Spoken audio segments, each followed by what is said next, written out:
Chris here with another video.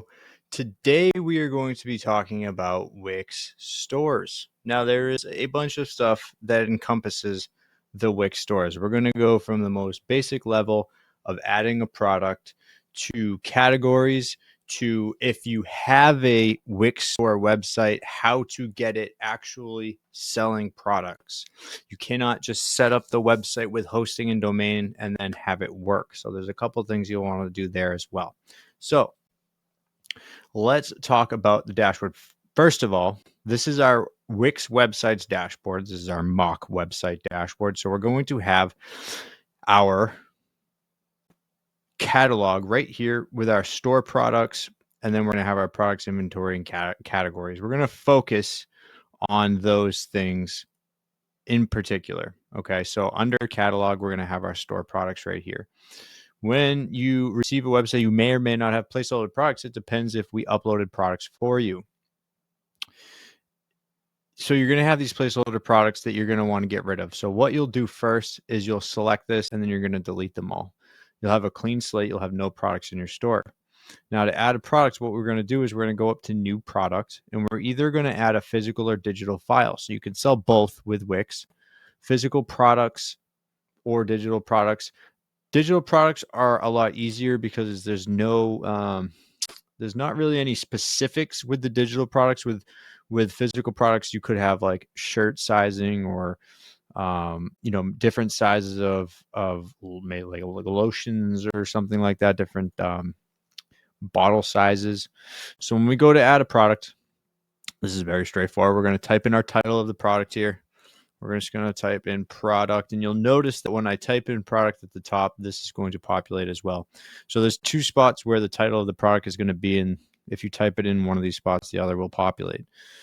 We're going to then add our images. So we'll go in, we'll grab some images that are just preloaded to this website here. We'll grab some of these, and we're going to click add to page. All right, so we've got our images. If we come down here, we have our description of the product, so we can write whatever we'd like into the description section. Additional info sections, if you wanted to add them, you totally can. This could be something like sizing, specifics. If it is like maybe something that is tech specific, you could put the specifics to what the tech is. You can link URLs to this if there's maybe case studies on this product. There's a bunch of use cases that you could utilize that section for, but you have the description section and you have the additional info sections that you can use. We have our price section, so you're going to want to put in a price. For example, if you have a product that has more than one price associated with it, let's say you have let's say that you're selling lotion. You have a base price, which is your smallest tube.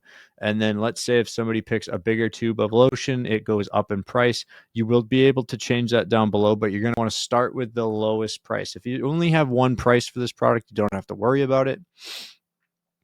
You can set things on sale, and you can offer discounts via percentage or a monetary amount.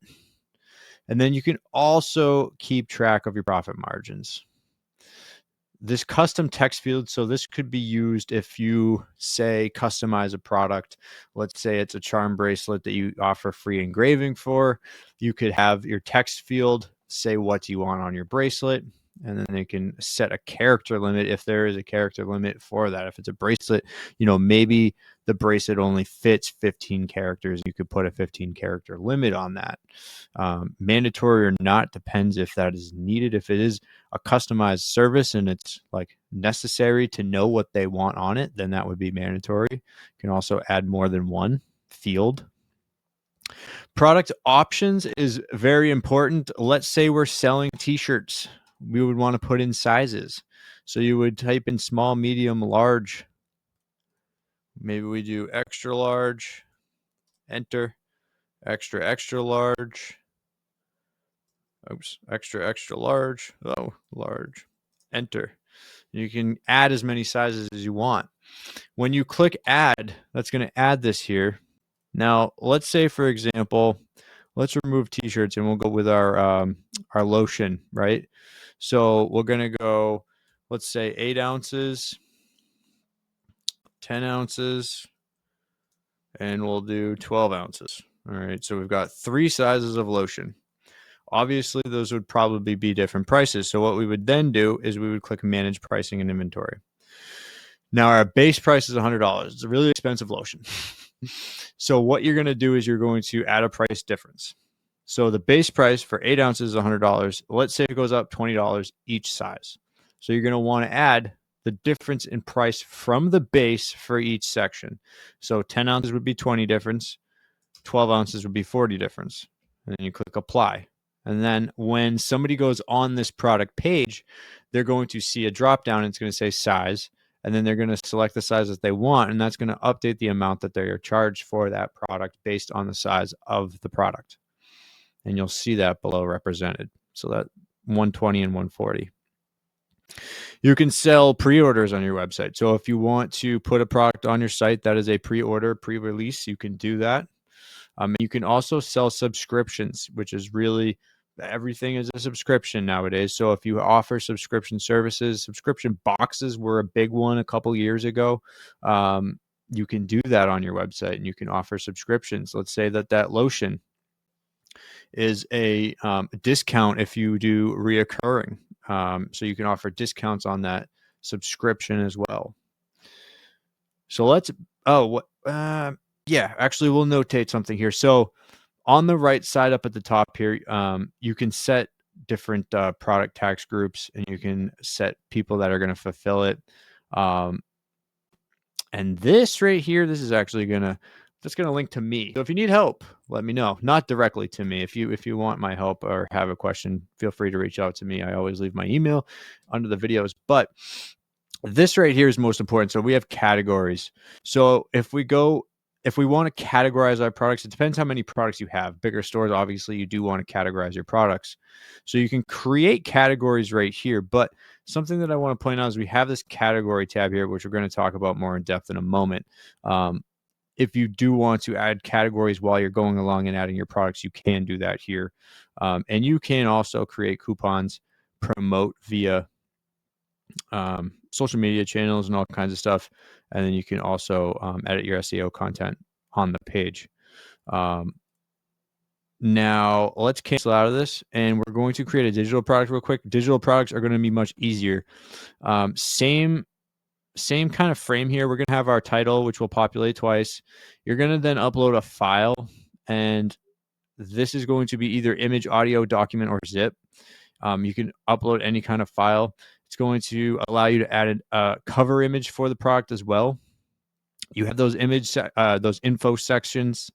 You have the price section, and then you can track inventory here. There's no difference in pricing, so there's no difference in like sizing and stuff like that. If there needs to be like variations in pricing for digital products, you would just create multiple digital products instead of having different sizes on that individual product. So let's back out of that. Now, when we create products at the bottom, if you remember, there's a spot to manage inventory. Now you have 2 options there on your inventory levels. So you can choose to do this, or you can choose not to do this. Right here at the bottom of the product listings, you have this track inventory. So it's either going to be in and out of stock. That's one option. Or you're going to have the ability to track inventory, and you're going to have this inventory box. Now, a really good use case for this is if you sell art, and these pieces are one-offs. You only have one always. There's never more than one. So you would always just track inventory and put one here. And then when it sells on the website, it automatically goes out of stock. So that's very important. That's, for some use cases that could be very beneficial.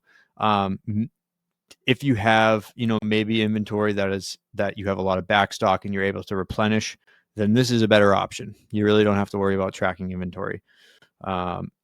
If you do choose to track inventory, you can then manage it over here. And actually, let me go back. We're going to turn this on just so I can show you. So if we go to inventory, where'd it go? Okay, maybe it didn't save. So when you change inventory or choose to count inventory, it's going to appear here. Instead of the in and out of stock, you'll have your inventory numbers. So then you can come to your inventory page and actually get an overview of the inventory that you do have in stock, and you can adjust those numbers from here as well. Our categories. So categories are very important. So if you want to categorize products within your store page, that's the most basic level. It's very easy. What you would do is you would create a new category. We're just going to call this our super cat right now. And then you can add products that are already in your store. And then you just click save. You don't need an image. You can put images if you want, but you don't need to put images. Now, a lot of the time on websites that I build and I hand over to clients is I will have categories that state like homepage 4, homepage 8, and then those categories are feeding onto the homepage. So if you're looking to have a website that features products on the homepage, what I do is I set up categories on the homepage or specifically for the homepage, hide them from the product page, and then those products that are shown on the homepage are managed directly from here. So if you have a website that I've installed products onto the homepage, that's where those would be managed right from this category feed. Couple of good things to know: you have back in stock requests. So if you have something that is out of stock, if you're managing your inventory on the website, you can request stock requests. Essentially, you just kind of turn this on. And what happens is somebody will go onto your website and there'll be an email field.